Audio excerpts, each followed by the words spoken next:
Your next comedian is all the way from exotic Akron, Ohio. Put your hands together for Matthew Farkas.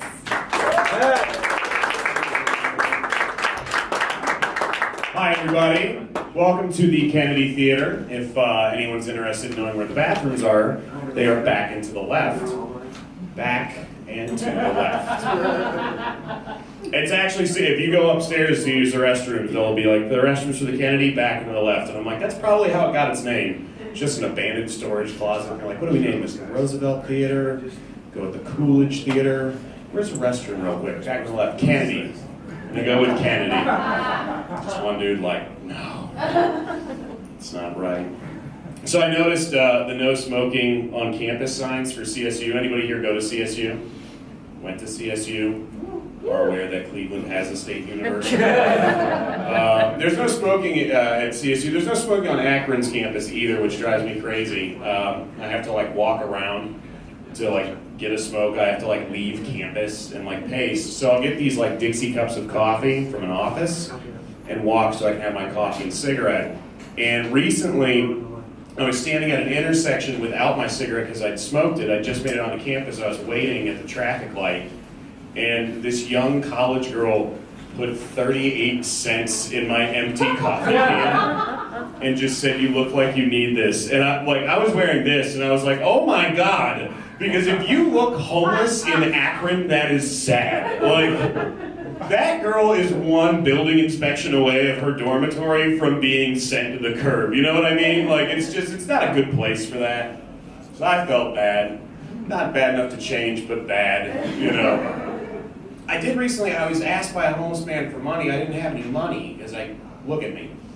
I didn't have any money. And I was like, "Do you want a cigarette?" And he kind of looked at me and I was like, "You can have a cigarette." And he took it, and at that moment I realized, like, I don't know what I'm doing is like productive, counterproductive, or both. Because it's like, he asked me like, "Hey, can I have money to nourish myself and sustain myself?" And I said, "No, but here's something that will kill you faster and put you out of your misery." So it's like, I did give him something, it was just an inch closer to death. I don't know. It's interesting. Right now, I'm a political science major. Anybody ever crack that egg? Take a look inside. Political science, right now, is our like carnival of fun. That's how I would describe it, where it's just like, the house is on fire, like all theories are out the window, just start throwing things. Which is awesome to me. Political science is awesome. And I like to bring up some of the weirdest things that have happened recently. And this is the after hours show pretty much. So let's go a couple shades darker. So Roy Moore is running for Senator of Alabama. Are we all familiar with Roy Moore? Yes, I hear a groan. So here's my thing about Roy Moore. Roy Moore has allegedly attempted to solicit sex from a 14-year-old girl, has been accused of basically sexually assaulting a 16-year-old girl, several other underage girls. He was banned from a mall for predatory behavior. There was a woman that was explaining that she was told to keep him away from the cheerleaders at football games when he was 30. Like, this is a bad set of records going on. Like, I feel awkward being in a university when I sit down and a young woman sits down next to me, because I'm like, I'm old enough for this to just be uncomfortable for me, smelling you sitting here. Like, that is a nice shampoo, though. What is that? Is that coconut and strawberry? Don't say that, it's creepy. But so the defense that I heard from the evangelical community was the one that blew my mind. And this is what the defense was. I heard one person say, well, Joseph was a lot older than Mary when they got married. And I was like, got it. And they were like, Joseph's like 30 and Mary's like 12. And I'm like, I read the Bible. Joseph's like 72. The next one I heard was the one that set me off, is someone said, well, God was much older than Mary when he impregnated her with Jesus. And I froze when I heard this report read out loud. And I was just like, okay, so we're going to use the God did it method, and that makes it okay? It's like, let's be real. Think about how many things God did we can't do today. Like, I flooded an entire small village and killed everyone inside of it but 2 people and a bunch of animals. Yeah, that's not cool. That's a war crime. God did it. Yeah, he's got a point. rained fire down on a city and just obliterated it. God did it. Yeah.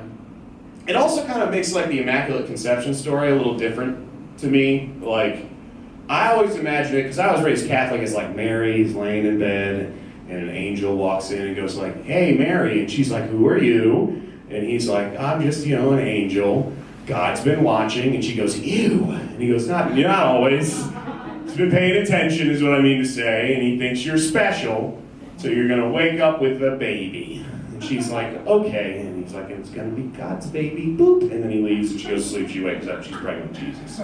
But now like that they're trying to like make the attempting to sexually or solicit sex from a 14-year-old is the same as that. It makes me like rethink that story, knowing the chain of events that happened with Roy Moore, where it's like, at the end of that statement, instead of the angel leaving and Mary going to sleep, he's like, "And here's God," and like a 36-year-old dude in tighty-whities comes out, and she's like, "I don't want this," and he's like, "I'm the Assistant District Attorney of Alabama. Who's gonna believe you?"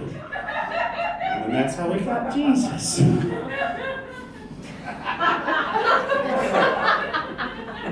Now, imagine that one going down. Just God in like dirty, sweaty, tighty-whities, like, "Hey, you cheerlead or what? Got math homework, is that? That's hard." Politics is weird, religion's weirder. I drive a ton. Anybody else drive? A lot. Thank you, one slow clap. Everybody, thanks, bus patrons, for keeping public transit alive, I guess. Driving's interesting, and to me, like, one of the weirdest aspects of it is there are two places that are the worst to drive past. The first one is indefinitely any grade school right when they are opening or letting the kids out. And this is why. It's basically like a helicopter drop of troops in Vietnam of just children. Just a minivan slowly coasting with its emergency lights on, its doors open. It doesn't come to a stop. Just one late father just going like, "Go, go, go!" It's just a kid in the road as if he lost his arm in an explosion, pacing with a book bag, like Pikachu just sitting there. He just goes back for it, and you're like, "I'm going to be late for work." The second is church. And the thing about, like, the first is, I get it. Parents are as lazy as we've ever been. When you were 18 and late for class, it's the same thing, you just have kids now. Now you've made them late for class, you're late for work. It's not the kid's fault. Church is weird, though.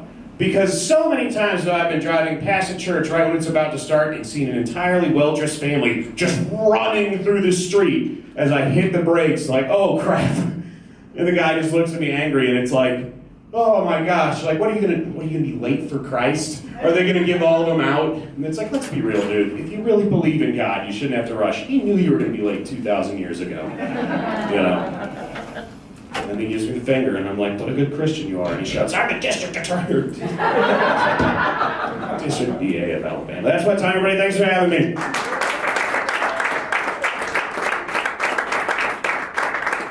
Put your hands together once